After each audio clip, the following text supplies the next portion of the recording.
നല്ല ഭൂരിപക്ഷത്തിൽ വിജയിക്കും.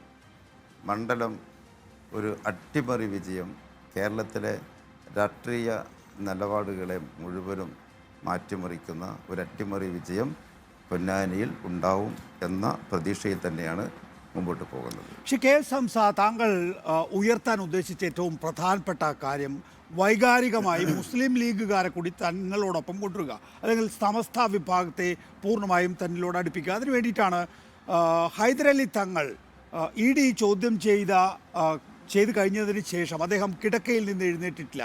അതിൻ്റെ കാരണക്കാരൻ PK കുഞ്ഞാലിക്കുട്ടിയാണ് എന്നൊരു പ്രസ്താവന നടത്തിയത്.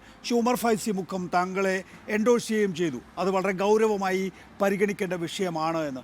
പക്ഷേ ആ നിലയിൽ അതൊരു വൈകാരിക വിഷയമാവുകയും അതൊരു മുസ്ലിം ന്യൂനപക്ഷങ്ങൾക്കിടയിൽ ചർച്ചയാവുകയും എന്നാൽ പിന്നെ ഇത്തവണ മുസ്ലിം ലീഗിനെ തോൽപ്പിച്ച് കളയാം എന്ന നിലയിലേക്ക് മാറുകയും ചെയ്തിട്ടില്ല എന്നുള്ളതൊരു യാഥാർത്ഥ്യമല്ലേ?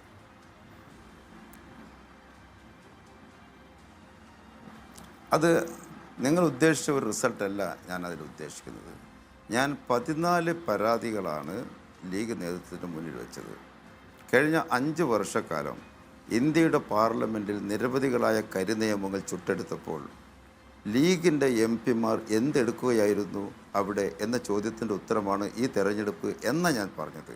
കൂട്ടത്തിൽ അവർക്ക് വോട്ട് ചെയ്ത പാർട്ടിയെ, ജനങ്ങളെ, കേരളീയ സംസ്കാരത്തെ പോലും അവർ കേന്ദ്രത്തിലെ സംഘപരിവാർ സർക്കാരുകളുടെ പാതാരബിന്ദങ്ങളിൽ പണയപ്പെടുത്തി എന്ന എൻ്റെ ആരോപണത്തിന് മറുപടിയാണ് അവർ പറയേണ്ടത്. വസ്തുത ആ കൂട്ടത്തിൽ അവരെല്ലാവരും ചതിച്ച കൂട്ടത്തിൽ സയ്യിദ് ഹൈദരലി ശിഹാബ് തങ്ങളെയും ചതിച്ചു എന്നതാണ് എൻ്റെ പരാതി. അത് കുറേ പരാതികളുടെ കൂട്ടത്തിൽ ഒരു പരാതി മാത്രമാണ്. ഇപ്പോൾ എനിക്ക് സമസ്തയുടെ വോട്ടോ അങ്ങനെയുള്ള മാറ്റമൊന്നും വേണ്ട. ഞാൻ ഇടതുപക്ഷത്തിൻ്റെ സ്ഥാനാർത്ഥിയാണ് ഇവിടെ. കൂട്ടത്തിൽ എതിർഭാഗത്ത് ഉള്ള മ്ലാനത, അവരെ ക്ലാഷ് കാണുമ്പോൾ അത് പറയാതിരിക്കാൻ കഴിയില്ലല്ലോ. അത് പറഞ്ഞു പോകുന്നതാണ്. ശരിയായിരിക്കാം. പക്ഷേ കെ എസ് ഹംസ, പൊന്നാനി നമുക്കറിയാവുന്നതുപോലെ ഒരു UDFന്റെ ഷുവർ ബെറ്റ് സീറ്റൊന്നും അല്ല. അതുകൊണ്ടായിരിക്കാം ഒരുപക്ഷെ ലീഗിൽ നിന്ന് താങ്കളെ LDF സ്ഥാനാർത്ഥിയാക്കിയിട്ടുള്ളത്. ആദ്യം സ്വതന്ത്ര സ്ഥാനാർത്ഥി, പിന്നീട് താങ്കൾ അരിവാൾ ചുറ്റിക നക്ഷത്രത്തിൽ തന്നെ മത്സരിക്കുകയാണ്. ഇവിടെ ഏറ്റവും പ്രധാനപ്പെട്ട കാര്യം എന്ന് പറയുന്നത് വിജയഘടകം, താങ്കളുടെ വിജയഘടകം ഈ സമസ്തയുമായിട്ടുള്ള താങ്കളുടെ അടുപ്പമാണ്. പക്ഷേ താങ്കൾ സമസ്തയുടെ സ്ഥാനാർത്ഥിയാണെന്ന് പറഞ്ഞു നടക്കുകയാണ് എന്നാണ് ഉമർ ഫൈസി മുഖമടക്കം പറയുന്നത്. നോക്കൂ, അങ്ങനെ താങ്കൾ സമസ്തയുടെ സ്ഥാനാർത്ഥിയായി പറഞ്ഞു നടക്കുന്ന ഒരാളാണെന്ന് അവർക്ക് തന്നെ ആക്ഷേപമുണ്ടെങ്കിൽ പിന്നെ എങ്ങനെയാണ് സമസ്തയുടെ വോട്ട് കിട്ടുക? അത് അവരോട് ചോദിക്കേണ്ട ചോദ്യമാണ്. അല്ലെങ്കിൽ ഇന്നൊക്കെ ഡിജിറ്റൽ റെക്കോർഡ്സ് അല്ലേ നികേഷ്? എല്ലാം ഡിജിറ്റൽ റെക്കോർഡ്സ് അല്ലേ? എവിടെയും പറഞ്ഞിട്ടില്ല. ചോദ്യത്തിൽ നിന്ന് പോലും ഞാൻ ഒഴിഞ്ഞു മാറിയിരിക്കണം അത്തരം ചോദ്യത്തിൽ നിന്ന്. അതുകൊണ്ട് ഞാൻ ഇടതുപക്ഷത്തിൻ്റെ സ്ഥാനാർത്ഥിയാണ്. എനിക്ക് വോട്ട് ചെയ്യുന്നവർ ഒരുപാട് ഘടകങ്ങളുണ്ട്. അത് മുസ്ലിം ലീഗിന് കഴിഞ്ഞ തവണ വോട്ട് ചെയ്തിരുന്ന നല്ല ഒരു ശതമാനത്തിൻ്റെ വോട്ട് ഇത്തവണ ഒഴുകിയെത്തും എൻ്റെ ബാലറ്റ് പെട്ടിയിലേക്ക്. ഇതാണ് ഞാൻ പറഞ്ഞത്. സമസ്തയിൽ നിന്ന് വന്നിരിക്കുന്ന ഒരു പ്രതികരണം ശ്രീ കെ ഹംസ, സമസ്തയിലെ വിദ്യാഭ്യാസ വിപ്ലവത്തിന്റെ നേതാവ് എന്നറിയപ്പെടുന്ന ബഹാവുദ്ദീൻ നദ്വിയുടെ ഫേസ്ബുക്ക് പോസ്റ്റ് വന്നിരിക്കുന്നു. അദ്ദേഹം പറയുന്നത് CPM അനുകൂല സമീപനം സ്വീകരിക്കുന്നത് തെറ്റാണ്, അതിനെതിരെ ശക്തമായ നിലപാടെടുക്കേണ്ടതുണ്ട് എന്ന് പറയുന്നു. അതോടൊപ്പം ആ ഫേസ്ബുക്ക് പോസ്റ്റിൽ പറയുന്നത് മുസ്ലിം വിരുദ്ധ സമീപനം സ്വീകരിച്ച ആളാണ് MV ഗോവിന്ദൻ എന്നും തെരഞ്ഞെടുപ്പ് സമയത്ത് മാത്രം മുസ്ലിം സംരക്ഷണം ഏറ്റെടുക്കുന്ന CPM പാർട്ടി ഗ്രാമങ്ങളിൽ നടത്തുന്നത് മുസ്ലിം വിദ്വേഷ പ്രവർത്തനമാണ് എന്നും കണ്ണൂരിലെയും കാസർകോട്ടെയും പാർട്ടി ഗ്രാമങ്ങളിൽ മുസ്ലിം വിരുദ്ധ നിലപാടുകൾ സ്വീകരിച്ചവരാണ് CPM എന്നൊക്കെയാണ്. ഇതൊക്കെ എങ്ങനെ ഈ തെരഞ്ഞെടുപ്പിൽ പ്രതിഫലിക്കും? സമസ്തയുടെ പിന്തുണ താങ്കൾക്കുണ്ട് എന്ന് പറയുന്ന ഘട്ടത്തിലാണ് സമസ്തയിൽ നിന്ന് തന്നെ പ്രമുഖനായ ഒരു നേതാവിന്റെ ഫേസ്ബുക്ക് പോസ്റ്റ് വരുന്നത്. രണ്ട് കാര്യം. ഒന്ന്, ഈ ഫേസ്ബുക്ക് പോസ്റ്റ് ഇട്ട വ്യക്തിയെ, അദ്ദേഹത്തിൻ്റെ രാഷ്ട്രീയ നിലപാട് എന്തെന്നുള്ളത് എല്ലാവർക്കും അറിയാം. അത് സംസ്ഥയുടെ ഉള്ളിൽ വ്യത്യസ്തമായ രാഷ്ട്രീയ ആശയങ്ങളുള്ള ആളുകളുണ്ട്. അതിൽ ലീഗ് അനുകൂല ആശയം സ്വീകരിക്കുന്ന ഒരാളാണെന്നുള്ള കാര്യം എല്ലാവർക്കും അറിയുന്ന കാര്യമല്ലേ? ഒന്ന്. രണ്ടാമത്തെ കാര്യം, വസ്തുതാപരമായി തെറ്റാണല്ലോ അദ്ദേഹം പറഞ്ഞത്. ഏക സിവിൽ കോഡിൻ്റെ വിഷയത്തിൽ ആരാണ് മുസ്ലിം സമുദായത്തെ സഹായിച്ചത് എന്ന് നോക്കുക. ഇടതുപക്ഷമാണോ മറുഭാഗത്താണോ? പൗരത്വ നിയമത്തിൻ്റെ കാര്യത്തിൽ പൗരത്വ നിയമത്തിൽ ഇടതുപക്ഷത്തിൻ്റെ പ്രകടന പത്രിക മറുഭാഗത്ത് കുറ്റകരമായ മൗനം ദീക്ഷിച്ചു. ആരാണ് മുസ്ലിം പക്ഷത്ത് നിന്നത് എന്ന് നോക്കേണ്ടതല്ലേ? നിരവധി കാര്യം. NIA ബില്ല് വോട്ടിനിട്ടപ്പോൾ, സഭയിൽ വോട്ടിനിട്ടപ്പോൾ ആകെ കേരളത്തിൽ പോയ 20 MP-മാരിൽ നിന്ന് ഒരു MP A. ആരിഫിൻ്റെ വോട്ട് മാത്രമാണ് NIA നിയമത്തിന് എതിരെ ചെന്നിട്ടുള്ളൂ. അങ്ങനെ വരുമ്പോൾ അതിനെതിരെ വോട്ട് ചെയ്യാതിരുന്ന ലീഗാണോ മുസ്ലിം പക്ഷത്ത് നിന്നത്, അതല്ലെങ്കിൽ CPM ആണോ എന്ന് ആലോചിക്കേണ്ടതല്ലേ? നിരവധി കാര്യങ്ങൾ പറയാനുണ്ട്.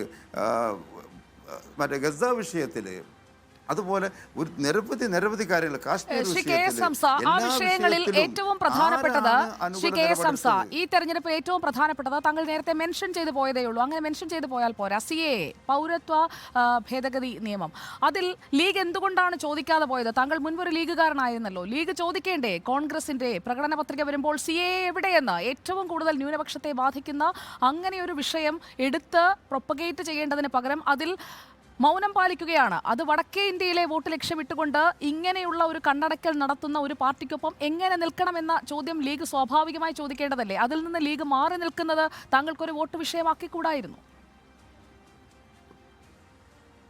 അല്ല, ഞാൻ വോട്ട് വിഷയമാക്കിയിട്ടുണ്ട്. ഞാൻ 700ഓളം യോഗങ്ങളുടെ സ്ഥലത്താണ് അത് പ്രസംഗിച്ചിട്ടുള്ളത്. കുറച്ചല്ല, 700ഓളം സ്ഥലങ്ങളിൽ ഞാൻ അത് പ്രസംഗിച്ചിട്ടുണ്ട്. അത് ഈ രാജ്യത്തെ ജനങ്ങൾ അത് ഏറ്റെടുത്തിട്ടുണ്ട്. ഈ രാജ്യത്തെ മതനിരപേക്ഷ ജനവിഭാഗം ഏറ്റെടുത്തിട്ടുണ്ട്. മുസ്ലിങ്ങൾ മാത്രമല്ല, മതനിരപേക്ഷ വിഭാഗം ഏറ്റെടുത്തിട്ടുണ്ട്. പ്രചാരണത്തിന്റെ തുടർച്ചയാണോ ശ്രീ കെ സംസ? ഏറ്റവും കൂടുതൽ താങ്കൾ പറഞ്ഞല്ലോ 700 യോഗങ്ങൾ. ആ പ്രചാരണത്തിന്റെ തുടർച്ചയാണോ ടീം സമസ്ത പൊന്നാനിയുടെ ചോദ്യാവലി? അതിൽ താങ്കളെ അനുകൂലിക്കുന്ന ചോദ്യങ്ങൾ കുറേയുണ്ട്, അല്ലെങ്കിൽ താങ്കൾക്ക് വോട്ട് ചെയ്യണമെന്ന് ഇൻഡയറക്റ്റായി ആവശ്യപ്പെടുന്ന രീതിയിലുള്ള ചോദ്യങ്ങൾ കൃത്യമായി ഫ്രെയിം ചെയ്തിരിക്കുകയാണ്. താങ്കൾ തന്നെയാണോ ആ ചോദ്യാവലിക്കും പിന്നിൽ? ഞാൻ ഉന്നയിച്ചുള്ള ചോദ്യാവലികൾ ഞാൻ സമൂഹത്തോട് ഒരു സോഷ്യൽ ഓഡിറ്റിങ്ങിൻ്റെ ഭാഗമായി ചോദിച്ച ചോദ്യങ്ങളൊക്കെ ഈ ഭാഗത്തെ ജനങ്ങളിൽ പല വിഭാഗങ്ങളും ഏറ്റെടുത്തിട്ടുണ്ട്.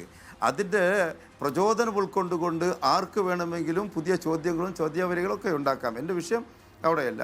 പൗരത്വ നിയമത്തിൻ്റെ കാര്യത്തിൽ ഞാൻ ചോദിക്കുന്ന ചോദ്യം മുസ്ലിം ലീഗിലെ അംഗങ്ങൾ ചോദിച്ചുകൊണ്ടിരിക്കുന്നുണ്ട്. അതാണ് ലീഗിന് ഏറ്റവും കൂടുതൽ തലവേദന. സമസ്തയൊന്നുമല്ല ലീഗിൻ്റെ തലവേദന, ലീഗ് അണികളാണ്. എനിക്ക് നേരിട്ട് ബന്ധമുള്ള അണികളാണല്ലോ ഇവിടെയുള്ളത്. ഞാൻ അതിൻ്റെ ഓർഗനൈസിംഗ് സെക്രട്ടറി ആയ ആളല്ലേ, സംസ്ഥാന സെക്രട്ടറി ആയ ആളല്ലേ, ജില്ലാ പ്രസിഡന്റ് സ്ഥാനത്തിരുന്ന ആളല്ലേ. എനിക്ക് നേരിട്ട് അറിയുന്ന ആളുകളാണ് ഇവിടെയുള്ള ആളുകൾ. അതുകൊണ്ട് അവരിപ്പോൾ നിരന്തരം ചോദിച്ചുകൊണ്ടിരിക്കുകയാണ്. ഇപ്പോൾ അതിൻ്റെ അവസാനമായി ലീഗിൻ്റെ പൗരത്വ നിയമത്തിൻ്റെ കാര്യം കഴിഞ്ഞ് അവസാനം കൊടി സംരക്ഷിക്കാൻ കഴിയാത്തതിൻ്റെ പ്രശ്നം, അതിന് ഭയങ്കര ക്ലാഷ് നടന്നുകൊണ്ടിരിക്കുകയാണ്. ഈ നേതൃത്വം അവർ സമ്പാദിച്ച കോടികൾ സംരക്ഷിക്കാൻ മെനക്കെടുമ്പോൾ, വിഭ്രാന്തിയിലാവുമ്പോൾ അണികൾ കൊടികൾ സംരക്ഷിക്കാനുള്ള നെട്ടോട്ടത്തിലാണ് അവിടെ നടക്കുന്നത്. ശരി, ശ്രീ കെ സംസ, അവസാനമായി ഒരു ചോദ്യം കൂടി ചോദിച്ചോളട്ടെ. ഇപ്പോൾ താങ്കളെ അരിവാൾ ചുറ്റിക നക്ഷത്രം അടയാളത്തിൽ CPM അവിടെ പൊന്നാനിയിൽ മത്സരിപ്പിക്കാൻ ഇറക്കുമ്പോൾ CPMൻ്റെ ഒരു ലോങ് ടേം പ്രോജക്റ്റിൻ്റെ ഭാഗമാണ് അത് എന്ന് തന്നെ ഞാൻ മനസ്സിലാക്കുന്നത്. അത്ര ലോങ് ടേം ഒന്നുമല്ല, 2026 ലക്ഷ്യം വെച്ചുകൊണ്ട് തന്നെയാണ് CPM താങ്കളെ അവിടെ പാർട്ടി ചിഹ്നത്തിൽ മത്സരിപ്പിക്കുന്നത് എന്ന് ഞാൻ വിചാരിക്കുന്നു. ഞാൻ ചോദിക്കാൻ ഉദ്ദേശിക്കുന്ന ചോദ്യം, നോക്കൂ, സമസ്തയിൽ ഉണ്ടായിരിക്കുന്ന ഈ അഭിപ്രായ ഭിന്നതയുണ്ടല്ലോ, അതിൻ്റെയൊക്കെ ഒരു ആഴം എത്രയാണെന്ന് ആ സംഘടനയുമായി അടുത്ത് നിൽക്കുന്നയാളെന്ന നിലയ്ക്ക് താങ്കൾക്കറിയാം. 1989 കാന്തപുരം AP അബൂബക്കർ മുസ്ലിയാർ സമസ്തയിൽ നിന്ന് ഇറങ്ങി പോന്നിട്ടുണ്ട്. പിന്നീട് അദ്ദേഹത്തിൻ്റെ പിന്തുണ ഇടതുപക്ഷത്തിനായിരുന്നു. നോക്കൂ, ഇപ്പോൾ ഈ 2024 തിരഞ്ഞെടുപ്പിന് ശേഷം ഈ നടന്നുകൊണ്ടിരിക്കുന്ന സമസ്തയിലെ തർക്കങ്ങൾ അത്തരത്തിലുള്ളൊരു പരസ്യമായ ഭിന്നതയിലേക്ക് പോകാനുള്ള സാധ്യതയുണ്ടോ? കുറച്ചുകൂടി സമസ്തയെ അടുത്തറിയുന്ന ആൾ എന്ന നിലയ്ക്ക് താങ്കൾക്ക് ആ കാര്യത്തിൽ ലഭിക്കുന്ന ഇൻഫർമേഷൻസ് എന്താണ്? 89ൻ്റെ മറ്റൊരു ആവർത്തനം കൂടി സംഭവിച്ചുകൂടായിക ഇല്ല കേട്ടോ. ഈ രീതിയിൽ പോയി കഴിഞ്ഞാൽ എൻ്റെ ഒരു നെഗറ്റീവാണ്. സാധ്യത വളരെ കൂടുതലാണ്. കാരണം അതിന് എനിക്ക് ഒരു ചെറിയൊരു കാര്യം കൂടി അതിൻ്റെ പിന്നിലുണ്ട്. ഇടക്കാലത്ത് മുസ്ലിം ലീഗിനകത്ത് ഒരു ജമാഅത്ത് സ്വാധീനം വർദ്ധിച്ചിട്ടുണ്ട്. ജമാഅത്തെ ഇസ്ലാമിയുടെ സ്വാധീനം അത് അങ്ങനെ അങ്ങ് തള്ളിക്കളയാൻ കഴിയില്ല. ഞാനിപ്പോൾ കാൻഡിഡേറ്റ് ആണെങ്കിലും ഞാനത് പറയുകയാണ്, അതങ്ങനെ ചെറുതല്ല. ആ സ്വാധീനത്തിന് ശേഷം ലീഗിൻ്റെ ഐഡിയോളജി ക്ലാഷ് അതിന് സംഭവിച്ചിട്ടുണ്ട് കുറേ. അതിൽ വന്നിട്ടുള്ള മാറ്റങ്ങൾ സുന്നി വിഭാഗത്തിൻ്റെ, ഇപ്പോൾ EK സമസ്ത എന്ന് നോക്കേണ്ട, അപ്പുറത്തൊരു സമസ്തയുണ്ടല്ലോ, താങ്കൾ നേരത്തെ സൂചിപ്പിച്ച സമസ്ത, ആ സമസ്തയും ഈ സമസ്തയും അടക്കമുള്ള ഭൂരിപക്ഷ സുന്നി സമൂഹത്തിന് ആശങ്കകൾ വർദ്ധിപ്പിച്ചിട്ടുണ്ട്. ഇത്തവണ തന്നെ തെരഞ്ഞെടുപ്പ് കുടുംബയോഗങ്ങളിലൊക്കെ ജമാഅത്തെ ഇസ്ലാമിയുടെ വനിതകൾ വന്ന് ലീഗിന് വേണ്ടി ക്ലാസ് എടുക്കുന്നുണ്ടായിരുന്നു. അതൊക്കെ അതിലൂടെ ആ സ്ത്രീകളെയും കുട്ടികളെയും വിളിച്ചിരുത്തി എടുക്കുന്ന ക്ലാസ്സിൻ്റെ വരികൾക്കിടയിലൂടെ സന്നിവേശിപ്പിക്കുന്ന ഐഡിയോളജി മറ്റു ചിലതാണ് എന്ന ആശങ്ക സുന്നി സമൂഹത്തിന് ഇവിടെ കൊടുത്തിട്ടുണ്ട്. അതിൻ്റെയൊക്കെ ഉത്തരം അവർ തമ്മിൽ നേരിടേണ്ട കാര്യമാണ്. പക്ഷേ അത് നിങ്ങൾ അത്ര പെട്ടെന്ന് നിങ്ങൾ കെട്ടടങ്ങില്ല.